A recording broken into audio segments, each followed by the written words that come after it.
it's amazing to see the trajectory of our lives. Yeah, How it flows like a river, and yeah. sometimes it gets a little bit rough. Hmm. When you got out of Key West, how did you evolve from being that kind of a madman, if you will, with all of your buddies? And everybody got out of there. Yeah. You were there for a short period of time, and everybody ran out and became tremendously successful. Hmm.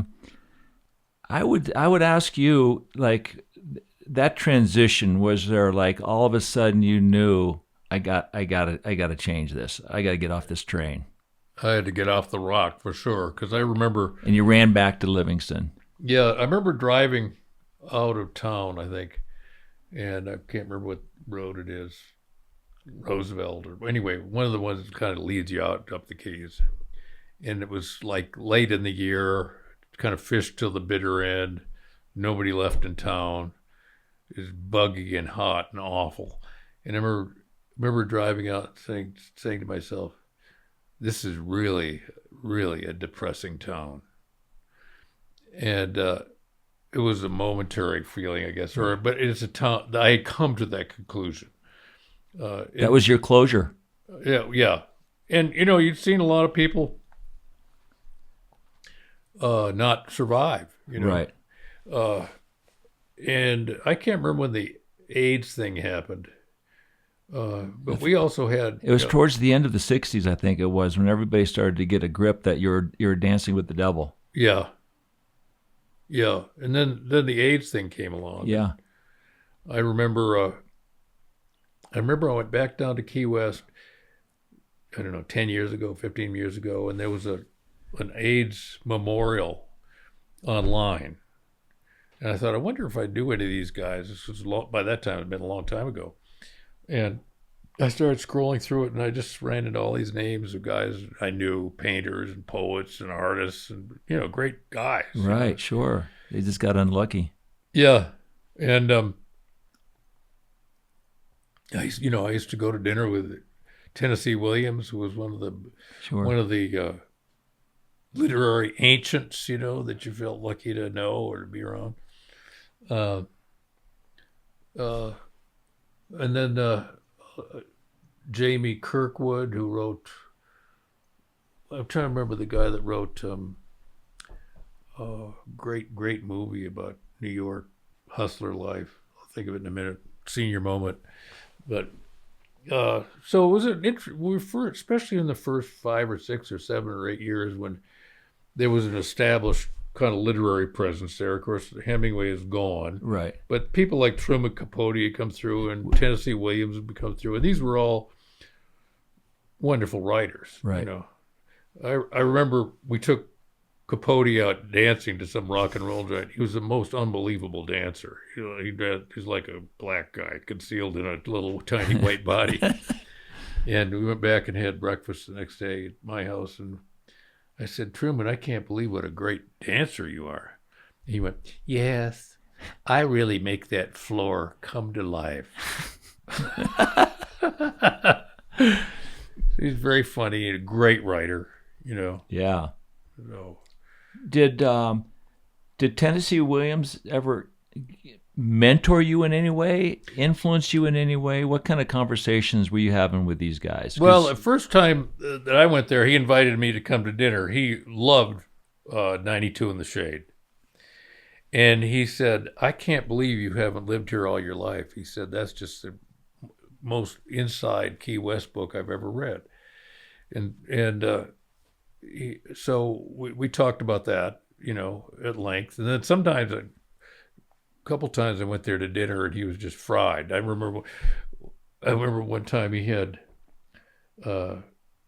Killing Me Softly. What was it? Roberta Flack. Right. Playing on this record player and going over and over again. You're trying to stuck on the same track. Killing Me Softly. Pretty soon he's doing one of these jobs. Plop. It's time to go. Let's talk about the chart room. Well, that was kind of like the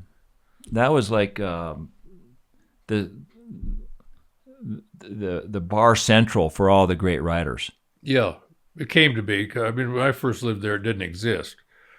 And then, And Tom Corcoran, mentioned that name earlier. Yeah. He was the bartender. yep. Was he kind of like the guy who was the go-to common connection to the chart room and to Key West? Because he was, Well, the taco peddler when he was a younger guy on a Yeah, bicycle. that's when I first remembered. He just gotten out of the Navy. He was a Navy officer. Right. And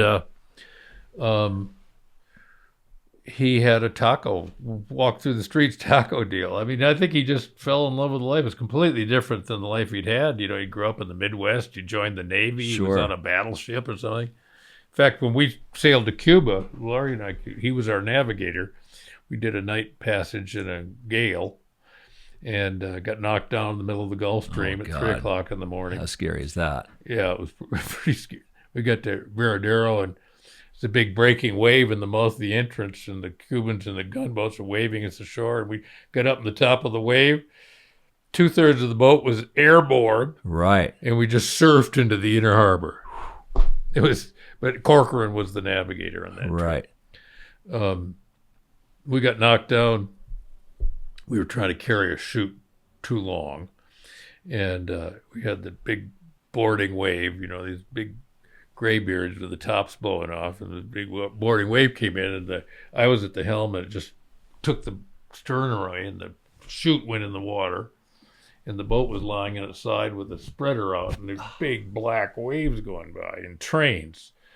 And I opened the cabinet door to see how Lori was doing. She was trying to make some food before this happened. There were boiled potatoes all around the bottom of the cabin, and Lori goes, "That's it, sport." That was it. The end of the big cruising days. Oh God. But the chart room, did that inspire a lot of your writing and others as well? Because that's where all the great conversations were taking place. Yep. The camaraderie was really glued Right. in that room. It was great until the cocaine days, because then it became a hangout for Drug coke people. people Yeah. up with guns. Before that, as famously been said, it was marijuana, sailboats, and acoustic guitars. That was the world. And then after that, it was felonious types. There were guns. Last time I was in the chart room, I was with Donnie Kincaid, who was a photographer for the Etosha wreck. And he came in from work. He had his cameras all over him. And we sat up at the bar, and there were these Cuban coke dealers all sitting around a table smoking cigars. And they said to Don, he said, "Hey, you with the camera, get out of here." So I said, "Don, just ignore him. Just stay where you are." And this one guy, and I've seen him since then, one guy got up, and the other guy said I said, "Get the guy that just said that and gouge his eyes out." And so he came over and broke a bottle, and I said, "Okay, we're going." Bye. We'll go now. And that was the end of the the chart it was room a run. whole change of tone. Right. I mean, the fire chief was in it, and Manny Hernandez, I think. I mean, what was Manny's last name? He was kind of the kingpin, but he'd gone to the University of Florida. He was an ATO, and he came back, and wife was a school teacher, and then he was the kingpin lawyer for the coke trade. A lot of people were getting killed, Right. It was time to head to Montana. Well, it was just that came and went too, like everything. Yeah. Let's talk a little bit about Montana. Okay. And fishing. We spoke a little bit about fishing in the Keys, but fishing means to me a couple of different things, depending on what I'm fishing for. And now that I'm closing in on 70, it's changed, it's evolved. I think for me, if you don't mind me going first, because No, I'd love to. You would. I think fishing centers me. At a young age, I was too hyper to be centered. Yeah. I was chasing the numbers. I got to the Keys. I was trying to chase the numbers in the biggest, chasing tournament wins. But overall, I think in the West, it's not big fish. It's not hunting, even though we do hunt. You know, when you're chasing and looking at 120 to 150, bigger tarpon, 120s to 170s, you're hunting. So the attention paid is much more intense. You're on guard. You might only have a couple of shots a day. And now, having done 35 years of tarpon fishing, chasing tournaments, once I hit that point of like, this is no longer as much fun as it used to be. I'd already won a bunch of things. And I wasn't appreciating the sunrises and the gentle breezes and just the beauty of the ocean and the birds passing by. It was all about the fire, all about catching and winning and the intense hunt. Now it's more watching my son. And when I'm in the West, I'll go to the river and just kind of be centered, wait for a hatch, smoke a cigar, kind of just be present. And enjoy the sounds of the river, you know. And when I was younger, I never saw the things I see now. So for me now, you know, being in the West, Aspen has changed very dramatically over the last number of years. As I mentioned to you just recently, I was in New York for a big Bonefish Tarpon Trust fundraiser, and I had all this anxiety being in the city. And then driving here, I love driving across Wyoming because of the expanse of Wyoming. You see all the antelope out there and the bigness of it. And I experienced road rage in the middle of Wyoming coming here. You had road rage? Two days ago, I go to pass this vehicle in front of me, and he accelerated. He wouldn't let me pass him. I mean, the speed limit in Wyoming has got to be 90, right? So he's going along at maybe 78 or so, and I was rolling. I had to get here. So he accelerated, and I didn't know what his game was. Like, he wanted to, like, drag race me or what. So I just tucked in behind him and just, you know, paid my dues and let the, you know. And everybody, if you read the Billings Gazette, you realize everybody in every other car has got a gun. So for me, I don't want to be around people anymore. And where you live here in Montana is just such a sanctuary. Yeah. And fishing, I think, it has brought me back to the man I've always been, but to a man that is slowing down and understanding what centered is. Yeah. Because I'm not distracted by a lot of different things, which we both have been.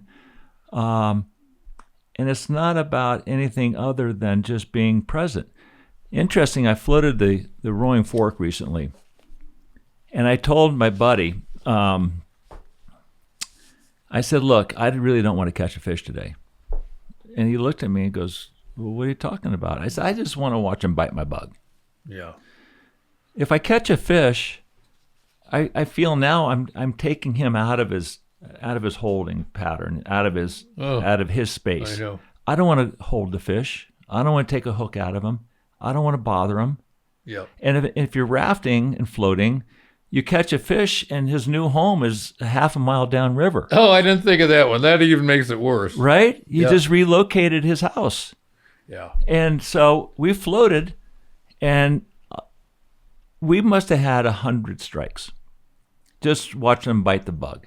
And that's what it was all about that day. Yeah. Accidentally, I caught, I think, 4. Right. I felt bad for those 4 fish. Yeah, I'm having the same problem. So what does fishing mean to you? Well, I just have to concur with what you just said. I mean, one of the things, you know, I don't know if you've ever done any steelhead fishing? Briefly. Yeah. Anyway, it's slow. Yes. And, you know, if you catch a fish a day, you're having a great time. Right. My cracker neighbor, who I was telling you about, he's not really a cracker. He's a great guy, but he's got this fly fishing bug. So he went steelhead fishing last year, and he said, "Gee," he said, "you know, I fish all day long, catch 2 or 3 steelhead. I'm not going to do that again." I thought those are great Great days. days, yes. I know. But I remember one time I was fishing on the Kispiox River, and it'd been okay. It was pretty good fishing, actually. And these two Canadian hippie steelheaders, come down. They got their, just do it hats or and little fanny packs and their spay rods, and they came down along the river and they said, "Do you want to smoke some dope?" And I said, "No, thanks, I'm fine." And they said, "How can you even consider steelhead fishing without smoking dope? This is one of the most boring fishing in the world." And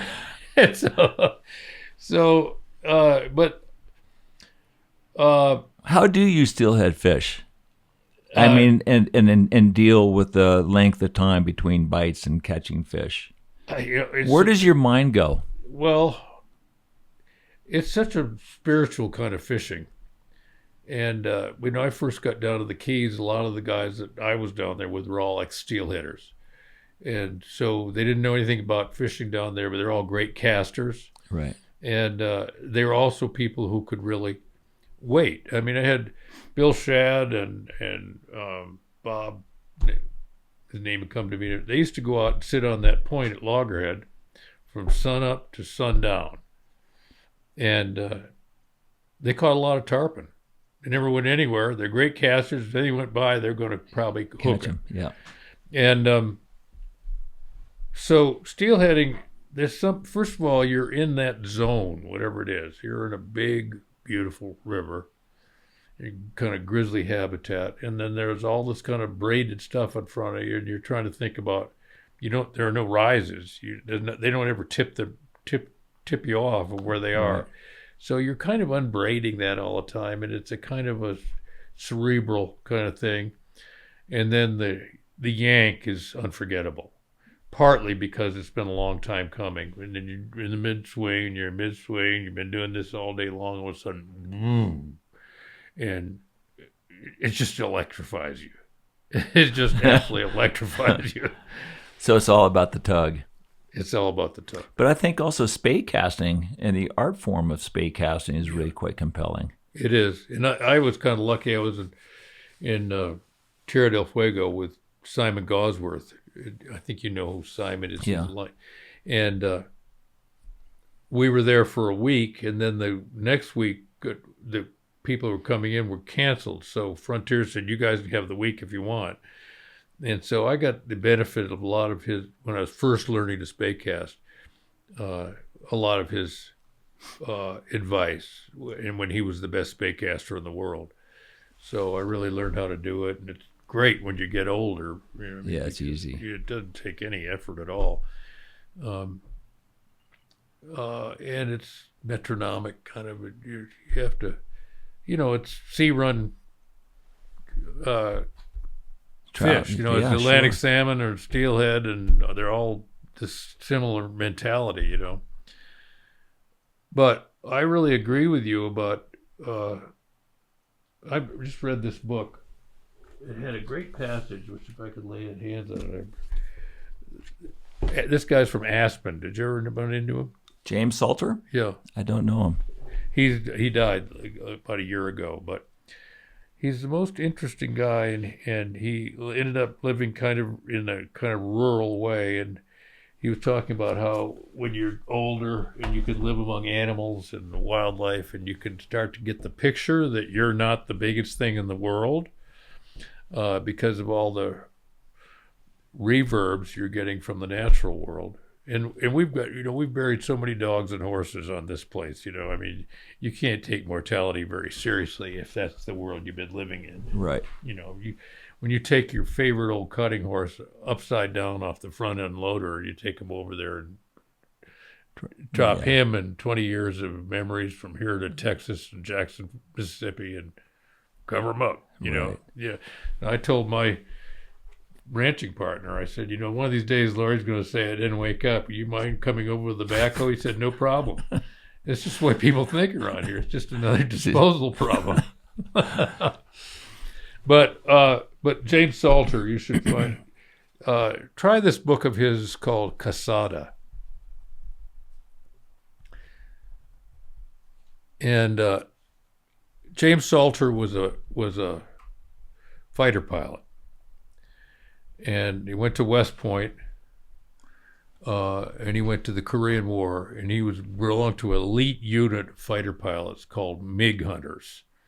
That's all they did was hunt Soviet MiGs in the Korean. And it was, I mean, he really gets the adrenaline down. And you've done a lot of high adrenaline things, and I've done few of them. But hunting MiGs, I can't even imagine. I mean, when you're out there scouting They around. shoot back. Huh? They shoot back. They shoot back. But you're out there looking around for finding ways to get in trouble, and you start to see those little tiny contrails coming up from the interior Korea. Right. You know it's MiGs, and they want to kill you. And so he flew with a lot of guys that were air aces, you know, shot down a lot of MiGs. He shot down a couple of them. But Right. So he's a great writer. I'll look he's a into great writer. That's I'll tell you, he wrote. I'm a big fan of his. He got out. He decided he wrote a book while he was under a pseudonym when he was still a fighter pilot, and it was successful. And so he left the military, and he wrote Downhill Races for Redford. Oh, wow. Okay. Yeah. And he wrote a couple of other things that you would know. In this book, he tells the story of why Redford so admired Spider Savage. He had another guy he wanted to make the lead in the thing. Redford said, "No, I like that guy Savage. I want to be like him in the movie." Oh, he was very, vibrant. Spider was outrageous. I guess he was. But anyway. He did better as a professional skier than he did as an Olympic skier. Although he did finish, I think, 6th in the slalom in I think it was Grenoble in '68 when Keeley won all 3 golds. But he was dashing. He was handsome. He was electric. He was not quite Captain Berserko, but similar. Yeah. You know, all the ladies in the partying, winning races. He beat Keeley, one of the big events. And he dated Claudine Longet, and she ended up killing him. But he had a life story. Like, he came from an obscure background and rose through the... Yes. Anyway, Redford, when I worked with Redford a lot, Redford was kind of fixated on him. On Spider's story, or his story and how person? they would use it in downhill racing. He did a great job with that. Yeah. You know, as he did with The River Runs Through It. But look how it fucked up everything. Yeah. I gave Redford River Runs Through It. What a book. Yeah. But look what it did to the rivers. Oh, I know. I know. I mean, it was an accident. He was going to make a film of my book, Nobody's Angel, and he was up here visiting all the time. He said, "Boy, I'd like to do something around here." And I said, "Well, here's a good book," and he made it. That was it. I think the last sentence in that book, "I am haunted by water." Yeah, pretty great. Were you ever haunted by stories? Oh, sure, yeah. How much were you haunted by not only the story, but the words to make the story? The words what? The words to make the story. Oh, yeah, I'm less and less, but I was definitely, when I wrote 92 in the Shade, I was definitely word drunk. I mean, and I was a big admirer of those kinds of writers like James Joyce and people who, language was sort of the goal. Right. More than anything else.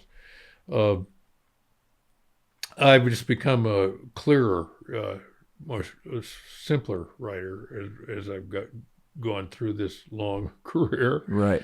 And part of that is living in a milieu where if you go on writing in this sort of high art style, nobody will be able to read your stuff. So I think you're impacted a little bit by the people around you. You'd like them to be able to see what you're up to. And is Moby Dick the greatest fishing book ever written? I love Moby Dick. It's one of those books like Mark Twain's Life on the Mississippi, where it's about 50% technical knowledge about something. Right. And that's always appealed to me. It's like things we've done. I mean, how do you learn how to be a tarpon fisherman? I mean, how do you? Right. How did I learn to be a cutting horse rider? I mean, you just have to do it or I was a roper for years. How do you do that? I mean, Right. well, there's a way, you know. One step at a time. Yeah, one step at a time, and you just have to go through it. Yeah. And it's all about learning. Yeah. And I think where you kind of starve out in life or in a career is when there's not something out there that you would really like to learn. When you're just plateaued out, I know enough. I know what I'm doing. That's a problem. And as you get older, it's harder to rediscover those kinds of things. And some of them are embedded in difficult things, like the capacity to be here now, to live in the present, to see the things around you. I've had a great lesson in all that from Lori. Lori's not an intellectual. She knows everything that's going on around her. So if you go for a walk, she'll see all sorts of things you failed to notice. If I was in the Myakka National Forest with Lori a couple times. We'd be wandering around out there, and no bearings in any direction, you know. She always knew exactly where she was. I'd have to say, "Where's the trailhead?" I have no idea where it is. And incidentally, Buffett has that perfect sense of direction. Take him anywhere, he knows where everything is. Right. Yeah. Let's go back to the movie Tarpon. Okay. Which I think that movie really put tarpon fishing on the map for the masses to see how great this fish is, if I'm not mistaken. Yeah, I think that's right. And I think was it Guy Valdine's vision to produce this movie? Yeah, it was, absolutely. And his brother-in-law was a great cinematographer, so they had the core talent. And it's in some ways it's a little bit of a self-portrait, you know, of Guy, you know, because he's sort of the star in all the scenes, right? Right. And I was only part of it in a very minimal way, in that I was writing. I had a wife and child living there. I was trying to lead a kind of a normal life, and that was when the uproar began, you know, and Harrison and Valdine and others would rent a house and just so I was kind of detached from it at that time. I remember we had a party at my house, and I remember Steve Huff was there. He was just a kid, really, at that time, shy, and but already a great guide. He was almost instantaneously a great guide. Right. We arrived in He's the a prodigy. He just knew everything, He was where a to prodigy. go, how to find him. Yeah. And I remember asking him, I said, you know, he's fishing all the way from Biscayne Bay to the Marquesas. And I said, how can you keep track of all that country and all the places and all the tides? And he said, well, I don't really fish that much. He said, it's just a little narrow band. He said, I'm only fishing a couple of miles. Right. Well, I think that Flip Pallet definitely brought me to the saltwater. You know, as a skier in Aspen, growing up there on a Sunday morning, watching Flip and all the places he was fishing. I have Flip's first boat. Do you? First Hell's Bay. I mean, the writing, the cinematography, all those fishing films were great. Shot on 16 millimeter. The movie Tarpon, I think you guys, if I'm not mistaken, isn't Yeti reenacting shooting the new Tarpon film? I think you're involved with it. Yeah, I don't know what it is, to be honest with you. They started out they're going to make a film about me and my life in fishing, but it involved fishing, and I couldn't fish. This past year. I was supposed to go to Apalachicola with them and shoot down there. So at that point, the center of what he wanted to do didn't exist. All I could do was talk. You know, Right. At that point, and I was rehabbing 3 different body parts, and so he started interviewing a lot of, you know, Guy and Carl Hyacin. I think maybe he's gone down to see Gil Drake by now, and I recommended he do that. And he'll be back up here, and we'll do another part of it at that point in time. But yes, he does those little Yeti movies. You know, he's done a lot of them about various things. Right. He's an interesting guy. You know, he was a football player. He was the fastest running back in high school football in the whole state of Texas. That's pretty impressive. Yeah, and then he played at Texas, and then he transferred and converted him into a defensive back at the University of Oregon, and so from high school on through college, all he knew was football. So he went out. After that, he went out to California, just laid on the beach. He just described himself as a recovering football player. Deservingly so. Yeah. But I think that, the world of tarpon fishing will never leave our blood. I mean, a couple of years ago, you made mention of this big fish you caught. Yeah. Tell me about that. At your age, and you hooked this massive fish. Well, in fact, at the end of the day, Tommy Locke said to me, basically, do you realize how lucky you are to do what you just did at 80? And it was, let's face it, there's a big component of luck in the day we had. My friend, my neighbor, Lawrence Hall, caught a fish about 100 right before that.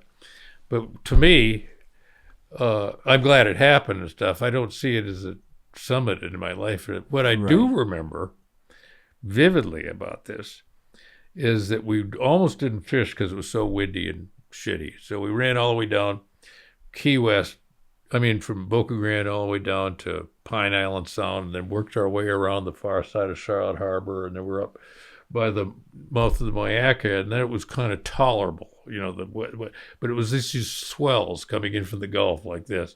And how Tommy Locke stayed on the polling platform, I'll never know. But we got back in this little area. There's about 4 feet of water, crystal clear water, rollers coming in through it, and there were laid up fish suspended in all these waves. Oh, wow. And so I really remember catching the fish and what a wild jump it was. But when I drift back, what I remember are those suspended fish in those low waves. And how cool. I thought, my God, what a vision. Right. What a vision. It's the tarpon really changed my life. Yeah. In a big way. Oh yeah. It's like for the last 35 years I've been chasing tarpon. Yeah.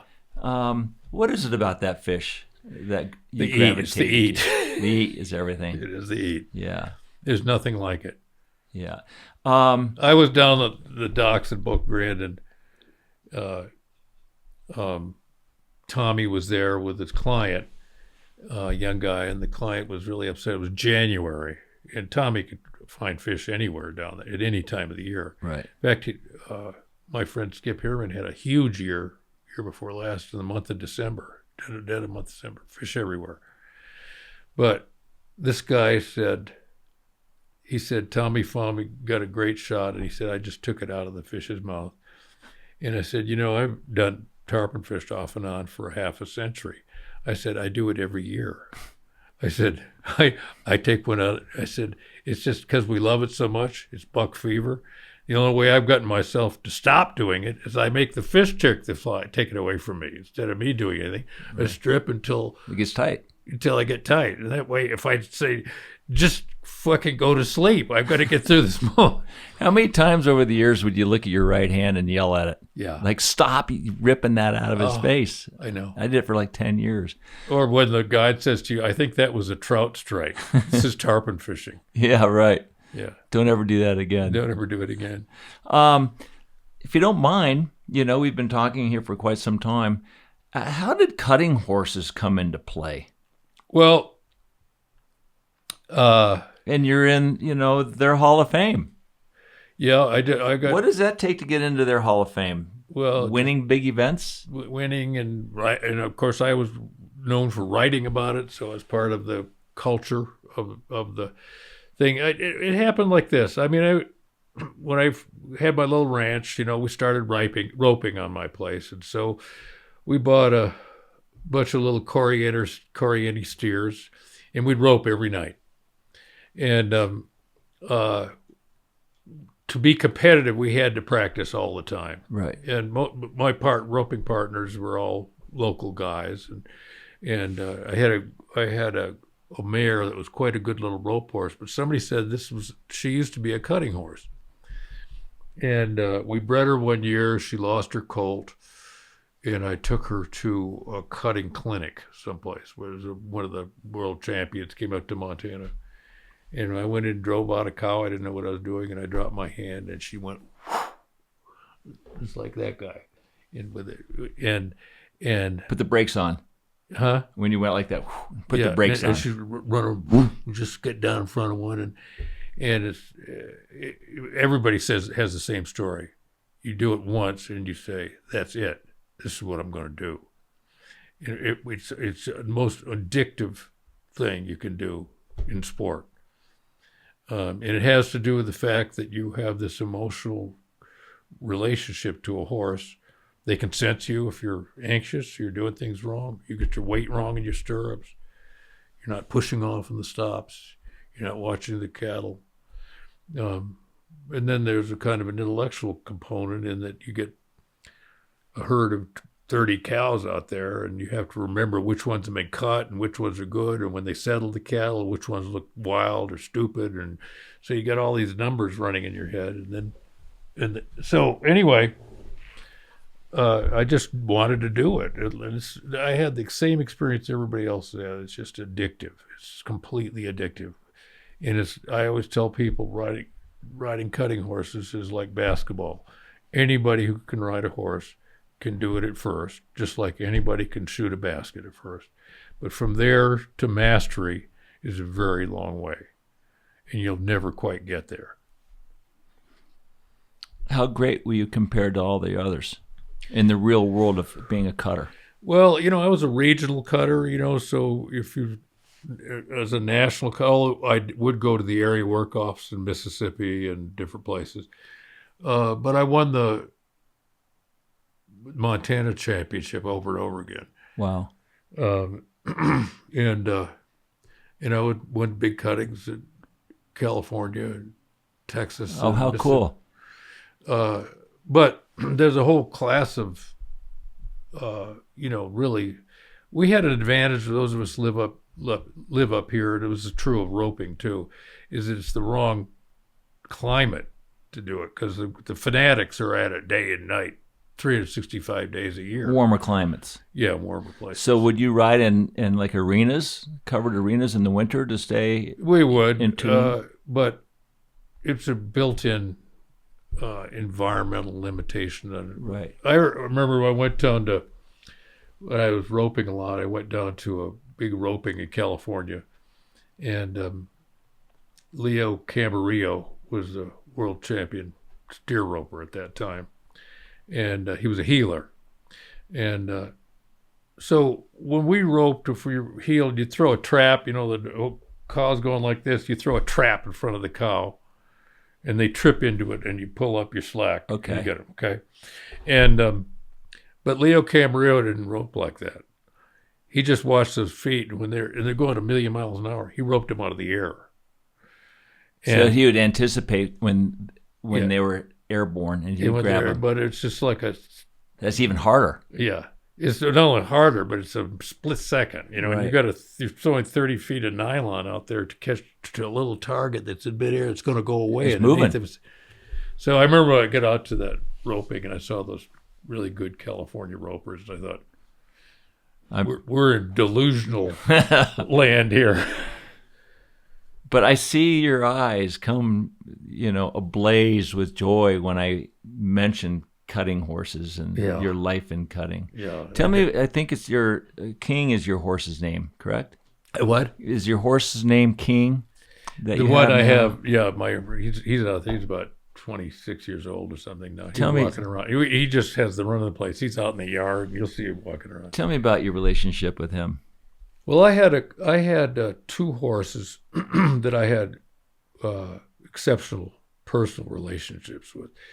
Probably actually the horse, what if I have a picture of him? Anyway, there's a horse called Lucky Bottom 79. We called him Roni.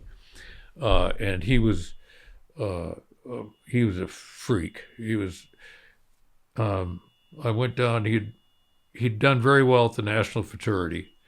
And he started bucking the owner off, and they turned him out in a big wheat pasture in Kansas. But I remember seeing him at the Futurity. I thought, God, what a great little horse he is. I wanted to find out what had happened to him. So they brought him up to Asher, Oklahoma, where there's a kind of a wonderful guy, Ed Bottom, who's a Indian, and he had a stallion that John Wayne had given to him for helping all around there, but it turned out to be a great breeding horse, and this was one of his colts. But he was broke. He was a cutting horse by the time I saw him. But I went there to try this horse, and I saw him up under a tree, tied with a halter tied up on a branch of a tree, and he had a hind leg tied up, like you do when you're going to break a Mustang or something, and you tie up a hind leg, and then you get on and then turn the hind leg loose and let him try to buck you off. So I thought, I wonder what horse that is. I said, they must be just getting ready to break him. And he said, no, that's your horse. And he was really, I think he was just a frightened horse, but he was very hard to be around. I mean, when I first had him, I'd keep him in a stall, and I'd go in there and stay in the stall and write with him, and he'd be flattened against the wall, if you. I know, Ken, you'd write in the stall, hanging out with him, just hang out with him, and he would be just like this, watch you all day long if he had to. If you did something wrong, you'd let him get kicked or get hurt. But he was an unbelievably great horse. Did that calm him with your presence? Yeah, he got used to me. And I think he just was a timid horse in a way, but he had infinite physical ability. And he was smart. When shoers loved him because he'd go shoe this horse, he'd hold it like that until you were finished with it and do the other one. He was just intelligent. And he knew more about a cow, really, than most horses do. He never had a miss, and he's real low working. I mean, you'd get off him and your boots would be full of dirt. I remember I showed him once at the Astrodome, and it was 2 go-rounds in the finals. He was such a spectacular horse to watch. He was so fast and so slinky. I won the first 2 go-rounds. There were like 100 horses in each go-round. I won both those go-rounds. And then I came back for the finals and cut 2 cows. And the second cow, he just showered and I trapped it like this. And he had trapped right, and there was bleachers behind me, and people started screaming. And he stopped and turned around, looked in the bleachers. I was out of the cutting. It was unbelievable. And I had to give a lecture the next day, or 2 days later, at the University of Florida. And I was like, this. All I could see was this clock. There's 4 seconds left on the clock when he turned around to look at the crowd. And when I go up there, I was lecturing all these undergraduates sitting around to see what I'd have to say. All I could see was that clock, Just devastated. I'm still not over it. Yeah. Is that similar? There's so much we can talk about, with your horse. And I know that probably in these competitions, it's got to be like, 90% horse, 10% rider? Or is it more 50-50? How do you match your skills to something that is that spectacular? Yeah. As a rider? Well, it's a little bit like I said at sort of the top of the paragraph, which is you can just go and ride one and get the idea. Right. Gay came out here one time, and I put him on that horse, and he just loved it. He was because you get to see this horse, but you have to shape what they're doing all the time. You have to know. Yeah. In other words, I can't think what the skiing analogy would be, but somebody said to you, okay, you're a downhill racer. It's a big, steep hill. Why is it you go any faster than I do? I'm going to go down the same damn hill. Right. Why aren't I going down just as fast as you are? Right. And because it's all the micro adjustments from the top to the bottom. Right. And with a cutting horse in the course of a run, there are all these kinds of things. Like if you see a horse running into a stop, the cow's taking it hard into a stop, and you think you understand a little bit better about what the cow's doing to your horse, pushing it too hard, and you need to get a little more cautious. Well, you can simply push off the horn a little bit, and he'll take that as a signal. Let's be careful here. Wow, so that's the kind of sense. How long does it take to groom a horse to your skills and or to groom a great pedigree, or your skills to a great pedigree? In a horse's great pedigree? Yeah. Well, the two best horses that I've ever had, and I understand I'm not a master trainer, and there are a lot of people, even when I was doing it, who were lots better than I was. But I was in the game. But the two great horses I've had, Lucky Bottom 79, the one I just told you about, and then King, who was trained by Buster Welch and was a beautifully trained, finished horse. Neither one of those horses were really particularly bred to be cutting horses. Lucky Bottom 79's mother was a washed-out racehorse. Miss Glimpse was her name. And his sire was an obscure cow horse. But a good horse, but nothing special. And then King was in a feedlot in La Mesa, Texas, and he just wanted to work cattle in the aisles, On his own. Yeah. When they're sorting cattle and stuff like that, one tried to run by him, he'd stop it. He's just trapping cattle all the time. So the guy that had him said maybe he wants to be a cutting horse. And he sent it up to a friend of mine, Tom Merriman, who's a great horseman, very pious, very religious West Texas guy, great cowboy. And Tom trained him, but then Buster Welch had him after that, and he trained him, really got him finished, and he won a lot of cuttings before I ever got to him. So I went down, and Buster Welch's son asked me if I would be willing to come down to Abilene Christian and give a talk. And so it's kind of not my world, but I went down there, and I met such nice people there, and the writers and stuff on the faculty said they were never oppressed in any way by the church that ran the place. So I had a nice time down there. And while I was there, I said, whatever happened to King? At that point, he was about 5. And they said, well, there was a couple, kind of a ranchy couple from New Mexico, who had taken in this wealthy guy whose kids didn't like him. And he was so grateful to them. He financed everything they did. And they said, we want you to buy King for us. So King went off to New Mexico. And there was the two cowboy and cowgirl had an amalgamated family. They had like 8 kids, and they're always going to basketball games and, teaching meetings and things. And King just stood around, learned to crib, just didn't do anything. So he was down there for about a year, and so I called down there and said, if you all aren't doing anything with it, I'd like to try him. So we brought him up to Buster's place in Rotan, Texas, and worked him, and he was phenomenal. Buster worked him before I did, and I was mind blown. I mean, he's just a phenomenal horse. He's the best. Probably the best cutting horse I ever rode. He's the best kid's horse I've ever had. He's the kind of horse, when he was 4 years old, you could put your granddaughter on him and say, be back for lunch.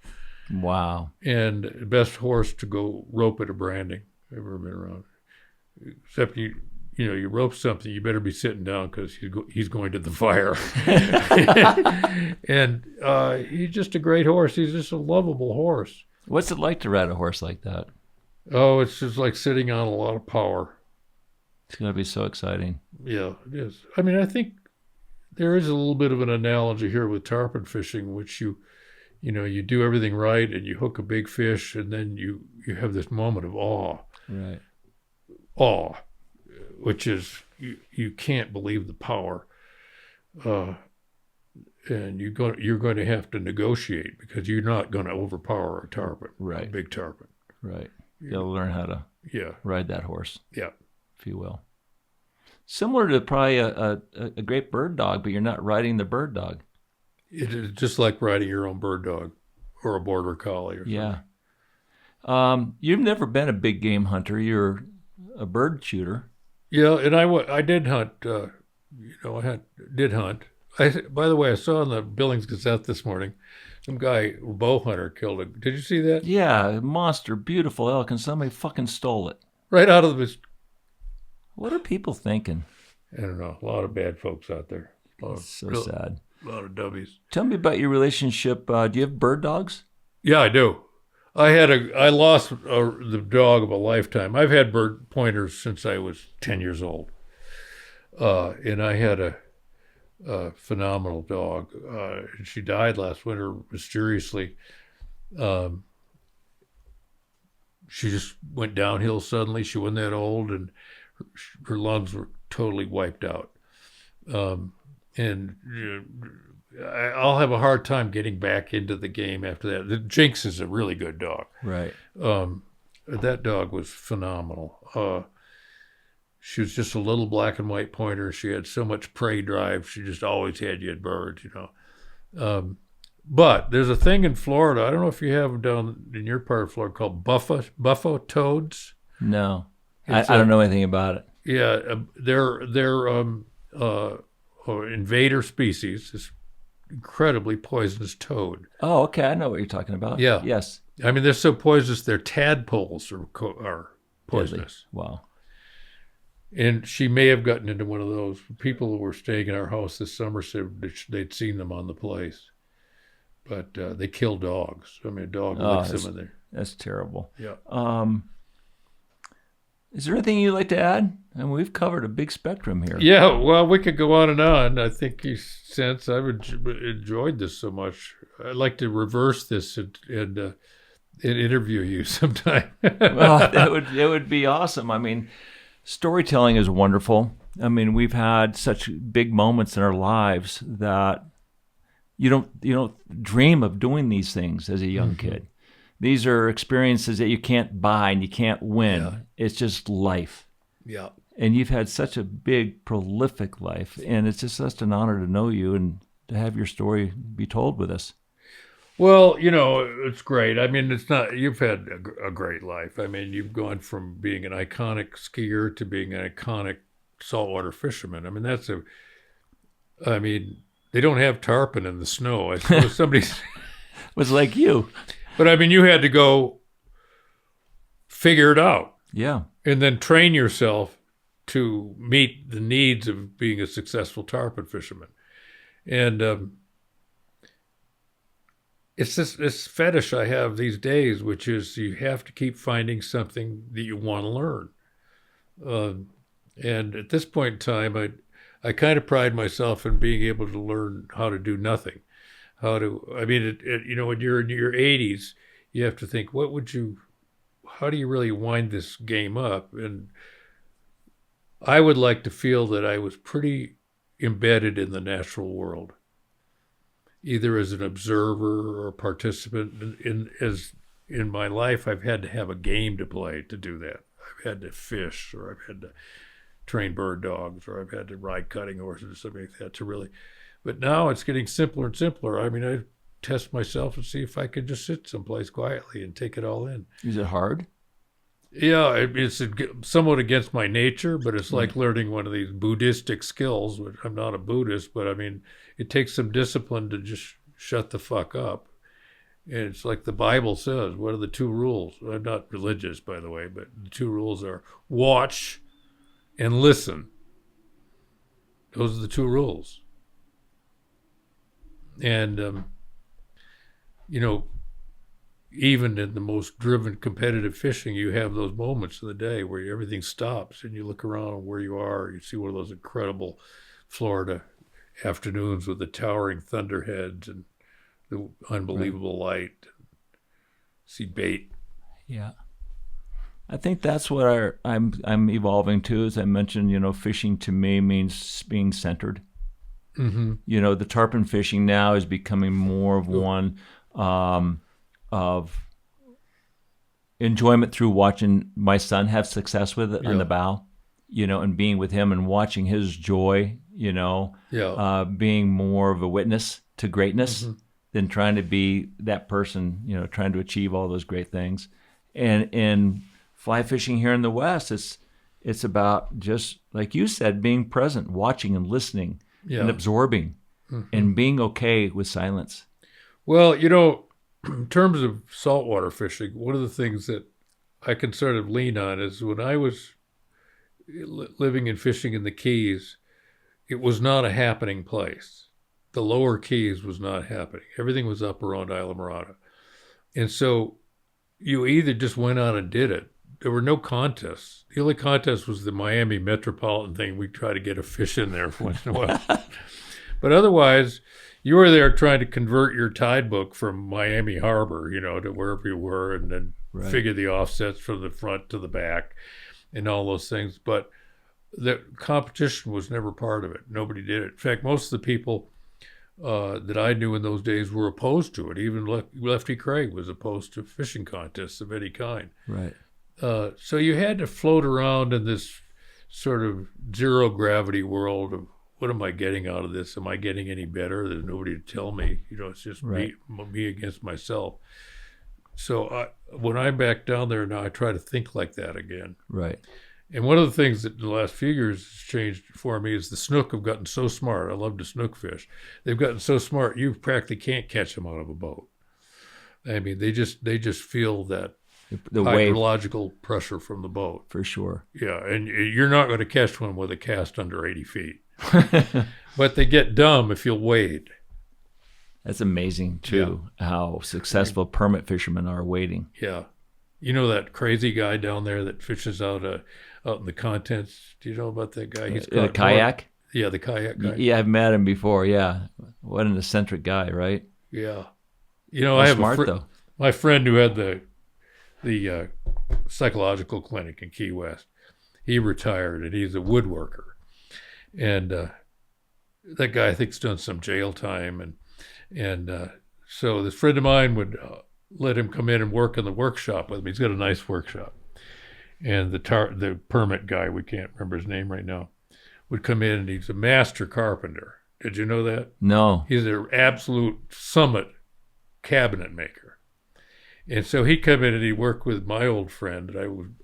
My friend and I met in a bassinet when we were 3 months old. And we've been friends, fishing friends ever since. So but he's in there, and this guy comes in and works in his workshop. And he said, he's great. He said, he can do anything. He said, but within a couple of weeks, you want to kill him. He said, he's really kind of a pathological kind of a guy. Right. But he catches the shit out of permit. Right. Yeah, he's focused. If you dedicate your life to doing something well, eventually you're going to get pretty good at it. And he goes, I think he's got an old sailboat. He goes out and stays on it out in the contents, and then he fishes with his kayak and he wades. Sometimes he'll meet you at the dock with his family album with all these huge permit in it. Come. Yeah. Come see. What next for you? Well, what are you working on right now? I've renewed my contract with the New Yorker, and that's pretty much the writing that I do. The big interruption for me was all these surgeries and these rehabs and PT, and I haven't been able to fish all summer really. And how has that? Have you gone into any sort of a depression because of all that? No, not really.